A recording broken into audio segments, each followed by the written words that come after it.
सहनाववतु सहनौ भुनक्तु सह वीर्यं करवावहै तेजस्विनावधीतमस्तु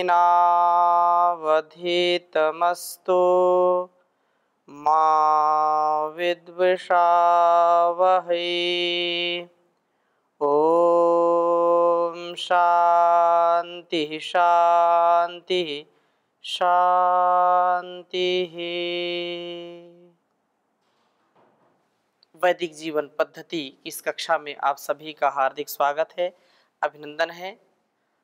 परमपिता परमेश्वर की महती कृपा हम सबके ऊपर है कि हमने इस संसार में जन्म लेकर के इस शरीर का और इस संसार का जो साधन के रूप में हमको मिला हुआ है, इसका सदुपयोग करके जो हमारा लक्ष्य है उस लक्ष्य की प्राप्ति के लिए हम अपने आप को सर्वभांति सर्व प्रकार से तैयार करके आत्मनो मोक्षार्थम जगत हिताय च, अपने आत्म कल्याण से जग कल्याण का पावन उद्देश्य पूरा करें। यह संसार सब कुछ देने वाला है, परंतु इस संसार में आसक्त होकर के हम सब कुछ पाकर के भी खो देते हैं। परंतु यदि संयमित संतुलित मर्यादित जीवन जी करके व्यवस्थित जीवन जी करके लक्ष्य की प्राप्ति करना चाहते हैं तो धर्म अर्थ काम और मोक्ष जो मनुष्य जीवन का पावन उद्देश्य है उसकी प्राप्ति हम कर पाते हैं। ऋषियों की यही परंपरा रही है कि हम प्रत्येक कार्य को प्रत्येक कर्म को पूजा मान करके करें, उसको ईश्वर अर्पण करके करें, लेश मात्र भी क्लेश से युक्त होकर के कोई भी कार्य ना करें। जिस कार्य को करने में हमारी आत्मा संतुष्ट होती है, प्रसन्न होती है, उत्साह से परिपूर्ण होती है, उस कार्य को सदा सर्वदा करें। और जिस कार्य में भय शंका शोक लज्जा आए उस कार्य को कभी ना करें, क्योंकि ईश्वर का विधान, उसका संविधान, उसका कानून बहुत बड़ा है। हो सकता है कि इस कानून को, इस संसार में जो व्यवस्था है, जो संविधान चलता है, उसका कोई अतिक्रमण करके और कुछ दिन अपने आप को बचा पाए, परंतु उस ईश्वर के विधान को कोई भी व्यक्ति उसका अतिक्रमण करके बच नहीं सकता है। एक न एक दिन उसका परिणाम अवश्य में भोगना ही पड़ता है। वो बहुत बड़ा सामर्थ्य वाला है, शक्तिशाली है। उसका हैमर जब चलता है तो बड़े बड़े सूरमाओं का भी अस्तित्वहीन हो जाता है, अस्तित्वहीन होकर के उनका अस्तित्व क्षीण हो जाता है, उनका बल क्षीण हो जाता है।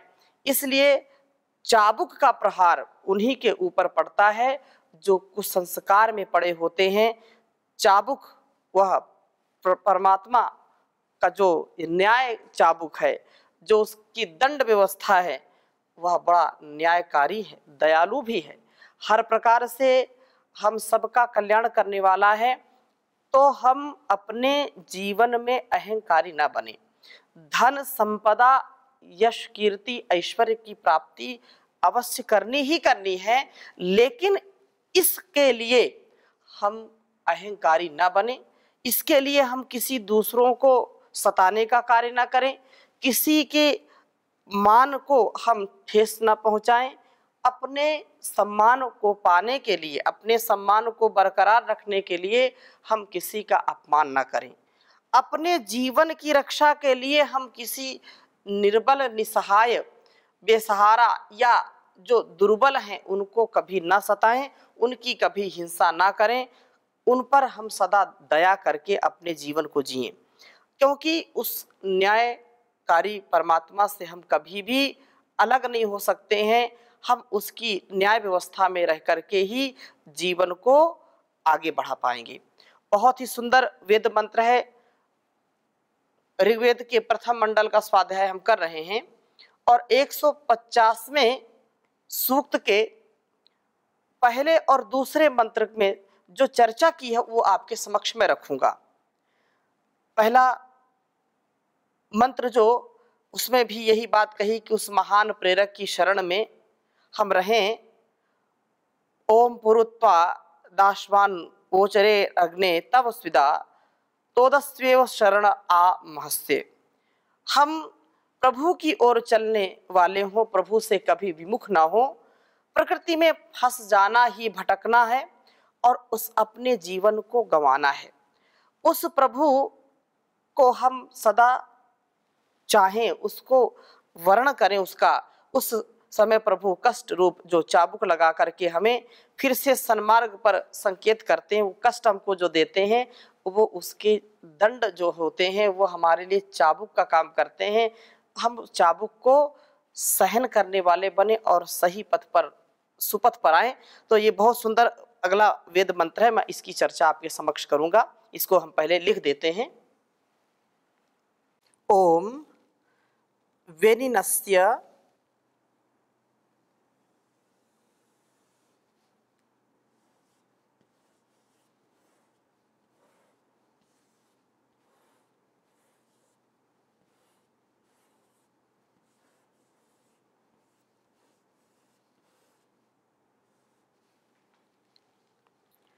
धनिनः प्रहोषे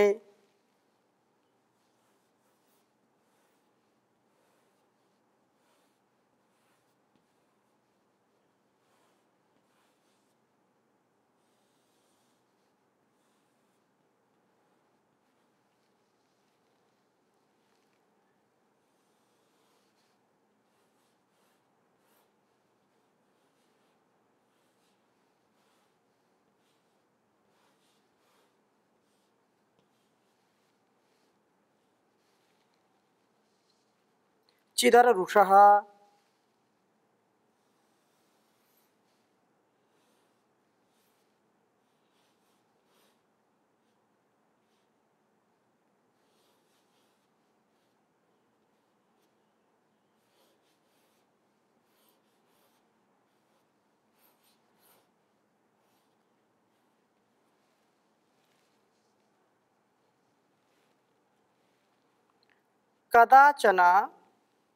कदाचन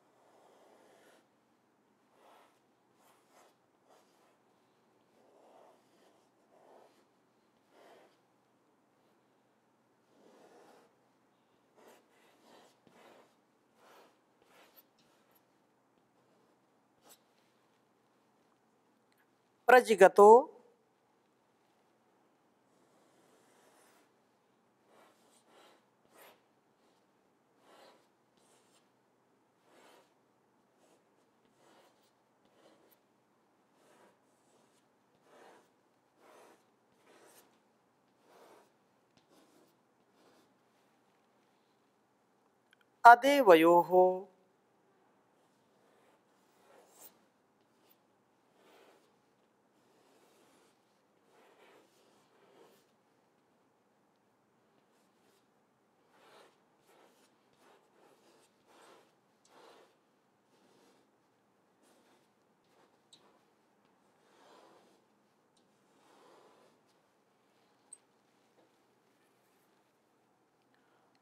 ओम वेनिनस्य धनिनः प्रहोषे चिदरुषः कदाचन प्रजगतो अदेवयोः। अब इसके बहुत ही सुंदर वेद मंत्र है। आइए इसकी व्याख्या, इसकी चर्चा करते हैं। इसका भाव क्या है? ओम वेननस्य धनिनः प्रहोषे चिदरुषः। क्या कहा कि जो जैसे पहले मंत्र में हमने कहा था, जो तोद अर्थात चाबुक का प्रहार करने वाला कहा गया है प्रभु को। प्रभु चाबुक से हमको ठीक करते हैं। जैसे कोई बिगड़ा हुआ घोड़ा जब पथभ्रष्ट होता है, रथ को इधर उधर ले जाता है, तो जो सारथी होता है चाबुक चलाता है, क्यों? ये सही पथ पर आ जाए। तो वैसे ही परमपिता परमेश्वर भी हमको सुपथ की ओर ले जाने के लिए, हमको ठीक ठीक मार्ग में चलाने के लिए दंड देते हैं। उनका दंड देना ही चाबुक चलाना होता है। जैसे माता पिता संतानों का सदा हित चाहते हैं, गुरु सदा हित चाहते हैं, और जब कोई बच्चा कोई शिष्य त्रुटि करता है तो उसको दंड देते हैं। वो दंड देना नहीं चाहते हैं, लेकिन उसके जीवन में सुधार आए, वो कभी बिगाड़ की ओर न जाए, उसके संस्कार अच्छे हों, इसलिए उनको दंड देते हैं। तो यहाँ पर कहा कि प्रभु हमको कष्ट देते हैं। कष्ट क्यों देते हैं? वो चाबुक चलाते हैं। चाबुक क्यों चलाते हैं? क्योंकि ये जो इंद्रिय रूप घोड़े हैं, ये हमको इधर उधर ले जाते हैं आलंबन पा करके। ये जो रूप रस गंध शब्द स्पर्श, ये जो संसार के विषय हैं, उधर हमको ले जा करके, जैसे वो हरेरी देख करके, जहाँ खेतों को हरा भरा देख करके दूसरों के खेत में जाना चाहते हैं, तो जो सारथी होता है वो सुपथ की ओर ले जाता है, उनको चाबुक चलाता है। तो ऐसे ही वह प्रभु हमको कष्ट देते हैं। वह प्रभु हमको अच्छे मार्ग पर चलाने के लिए कष्ट देते हैं। चाबुक का प्रहार किन व्यक्तियों पर करते हैं? जो ठीक ठीक घोड़ा चलेगा। हमारे गुरु जी एक बात हमेशा कहते थे और कहते हैं कि जो अच्छे घोड़े होते हैं वो कभी चाबुक बर्दाश्त नहीं करते हैं। आज वो बात मुझको स्मरण आ गई, क्योंकि यहाँ पर वेद मंत्र ही ऐसा आया है।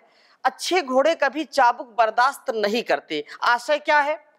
वो इशारे मात्र से, उसकी प्रेरणा मात्र से वो सही पथ पर जाते हैं। जिधर उसका इशारा होता है उधर वो मुड़ते हैं। जितनी वो रफ्तार चाहता उतनी रफ्तार में वो चले जाते हैं।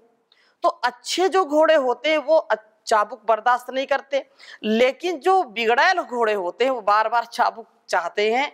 तो प्रभु भी चाबुक उन्हीं के ऊपर चलाता, वो भी उसकी कृपा ही है कि कम से कम सुधार हो जाए। तो यहाँ वेद मंत्र कहता है कि चाबुक किन व्यक्तियों पर ज्यादा पड़ता है? कहा कि धनिना। पहला, धनी पुरुष के, जो धनी अर्थात व्यरिनस्य, उस धन का स्वामी नहीं है। जब हम धन के दास बन जाते हैं, धनार्जन ही हमारे जीवन का लक्ष्य हो जाता है। हम एक धन कमाने के साधन को ही सब कुछ मान बैठते हैं और धन कमाने की मशीन बन जाते हैं। मनी मेकिंग मशीन बन जाते हैं। केवल धन की ही चिंता रहती है। तो उस स्थिति में हम धन के स्वामी वास्तव में नहीं रह पाते। उस समय धन हमारा स्वामी हो जाता है। अर्थात जब केवल एक ही धुन है मन में कि बस हाय टका हाय टका हाय टका, कर्म टका धर्म टका, मतलब सब कुछ टका ही टका है। यस्य गृहे नास्ति टका, हा टका टका टकटकायते। तो ये जो टका है ना, तो टका उसके मन मस्तिष्क पर राज करने लगता है। तो वो व्यक्ति फिर वास्तव में उसका दास बन जाता है, वो स्वामी नहीं होता है। धन का स्वामी वो नहीं होता है, क्योंकि धन तो उसके मन मस्तिष्क में 24 घंटा सवार है। वास्तव में धनी वही है जो धन को अपना दास बना करके रखता है। इसलिए कहा है कि हम धन के स्वामी बने। वयम श्याम पतयोरयिणाम कहते हैं। उस समय धन वाला जो व्यक्ति केवल धन की कामना करता है वो धन का दास बन जाता है, और उस समय हम धन के वहन करने वाले अर्थात बोझ ढोने वाले ही हो जाते हैं।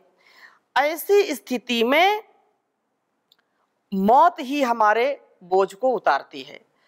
अर्थात प्रभु इन व्यनिनः धनिनों को चाबुक लगाने वाले होते हैं। धन का भूत ऐसा सवार होता है कि व्यक्ति सब कुछ भूल जाता है, आपसी संबंधों को भी भूल जाता है। धन की कामना वाले व्यक्ति अविवेकपूर्ण व्यवहार करते हैं। जग जाहिर है, सब लोग इसको जानते हैं, पब्लिक है, सब जानती है। घरों में भी धन के लालच में व्यक्ति अपने माता पिता, पति पत्नी, भाई भाई, मित्र मित्र, गुरु शिष्य, किसी को भी वो छोड़ते नहीं हैं। इतना यह दुष्परिणाम को देने वाला होता है। उस परिस्थिति में प्रभु उसको ठोकर देते हैं, मृत्यु के रूप में या उसको कष्टों के रूप में, दुखों के रूप में, क्योंकि दुख ही मृत्यु है।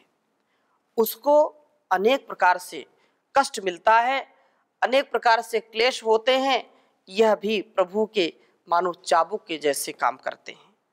उसका मन कभी प्रसन्न नहीं रह सकता है, उसका मन कभी एकाग्र नहीं रह सकता है, उसके मन में कभी उत्साह नहीं रह सकता है।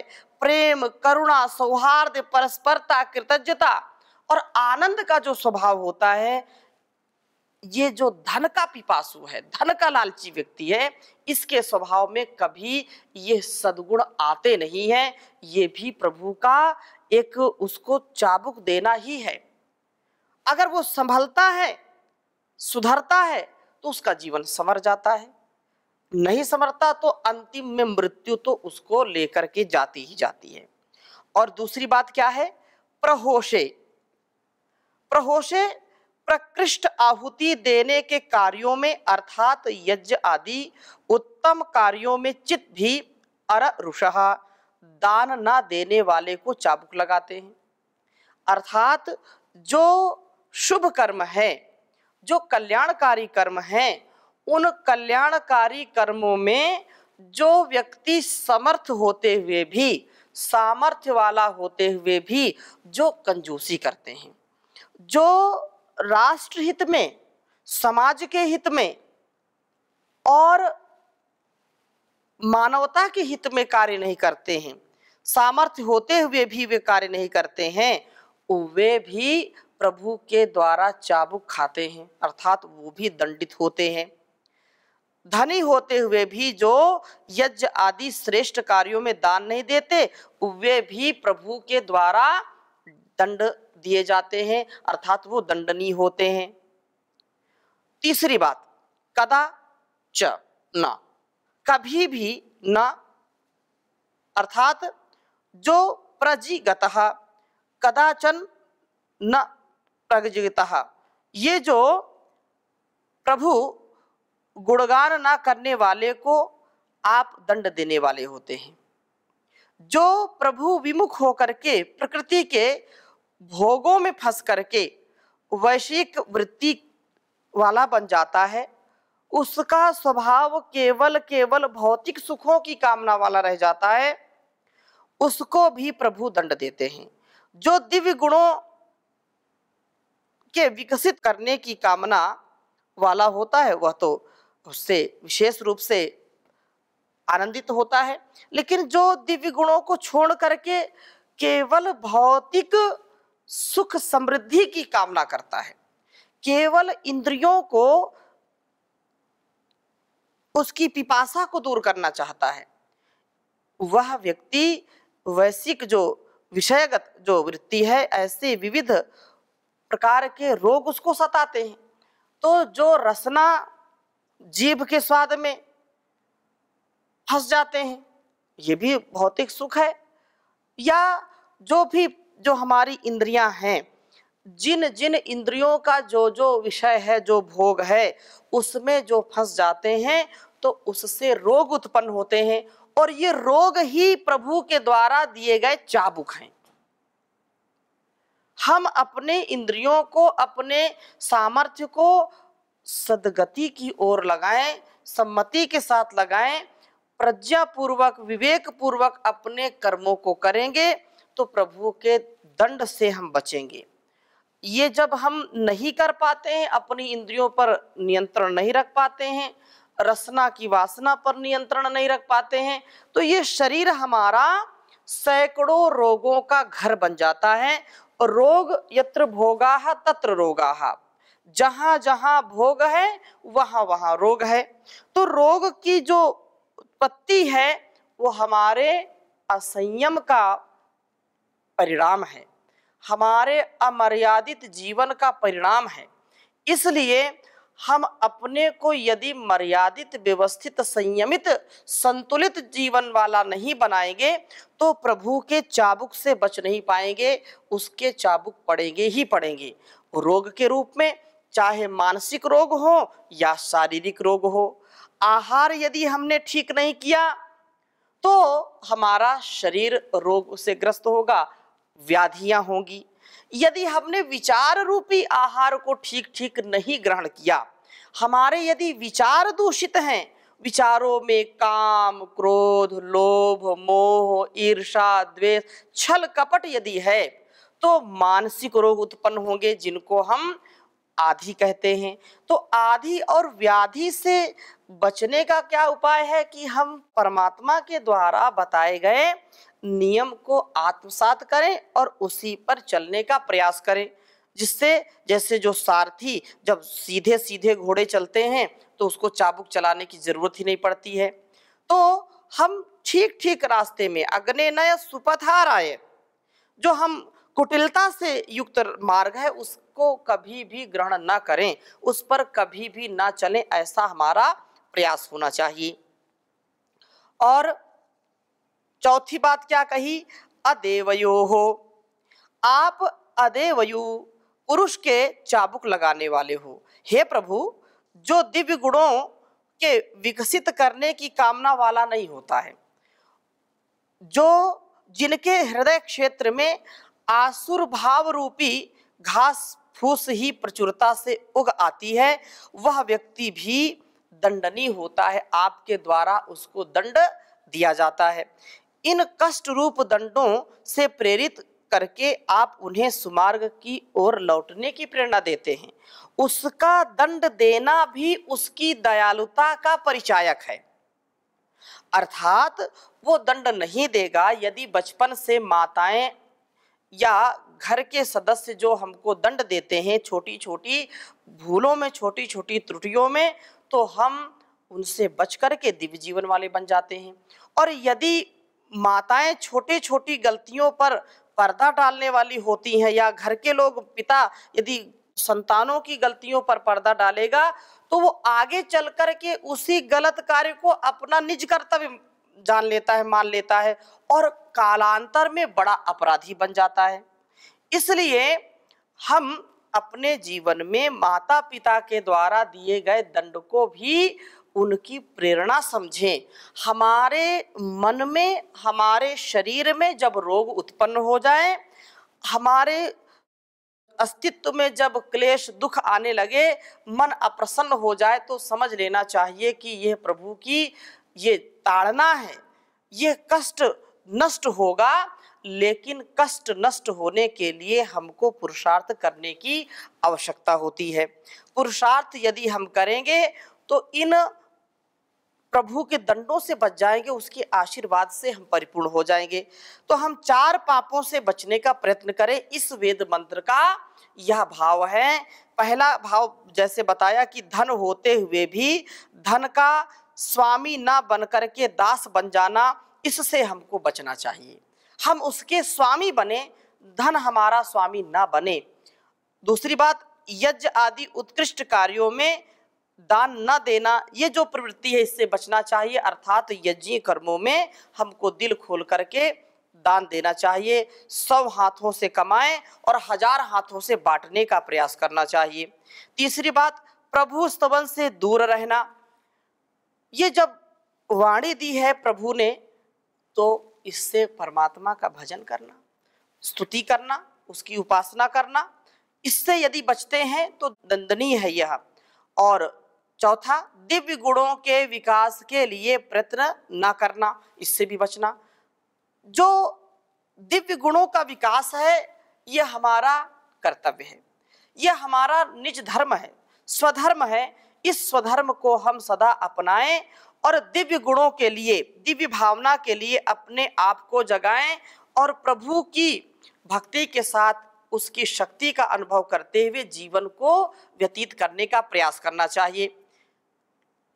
हर हाल में दाता का जो शुक्र मनाते हैं, हर हाल में दाता का जो शुक्र मनाते हैं, उनके घर खुशियों की होती बरसाते हैं। है याद जिन्हें दाता हर दात मिले उनको, बिन मांगे खुशियों की सौगात मिले उनको, सौगात मिले उनको। सुख पाकर भी सुख में नहीं मन भरमाते हैं, हर हाल में दाता का जो शुक्र मनाते हैं। ज्यादा में शुक्र कीजिए, थोड़े में सब्र कीजिए, फिर उसकी रहमत को दामन में भर लीजिए, दामन में भर लीजिए। ये बातें जो माने वो ही सुख पाते हैं, हर हाल में दाता का जो शुक्र मनाते हैं। हर सुख देने वाले दाता को याद करें हम, हर सुख देने वाले दाता को याद करें। जो हर पल साथ है मेरे, हम उसका ध्यान धरें, हम उसका ध्यान धरें। आदर्श है जो वेदों का इस मन में बसाते हैं, आदर्श जो वेदों का उसे मन में बसाते हैं। हर हाल में दाता का जो शुक्र मनाते हैं, उनके घर खुशियों की होती बरसाते हैं। ओम शांति शांति शांति।